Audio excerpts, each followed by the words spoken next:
శైలేష్ డైరెక్టర్గా చేసిన movies list hits and flops up to Saindhav వరకు. ఫ్రెండ్స్, ఈ వీడియోని లైక్ చేసి మన ఛానల్ సబ్స్క్రైబ్ చేసుకోండి ఫ్రెండ్స్. Number 1 hit. ఈ మూవీ 2020లో రిలీజ్ అయింది. ఈ movie super hit. Number 2 hit the first case. ఇది హిందీ మూవీ. ఇది 2022లో రిలీజ్ అయింది. ఈ movie average. Number 3 hit the second case. ఇది 2022లో రిలీజ్ అయింది. ఈ మూవీ బ్లాక్ బస్టర్ హిట్.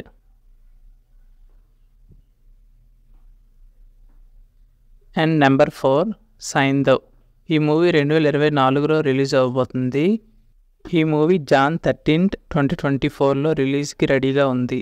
ఈ మూవీ ఎలా ఉండబోతుందో కామెంట్ చేయండి ఫ్రెండ్స్. అండ్ మీరు శ్రీ వెంకటేష్ ఫ్యాన్స్ అయితే మన ఛానల్ సబ్స్క్రైబ్ చేసుకోండి ఫ్రెండ్స్. అండ్ ఈ వీడియోని లైక్ చేసి మనల్ని సపోర్ట్ చేయండి friends. Thank you for watching.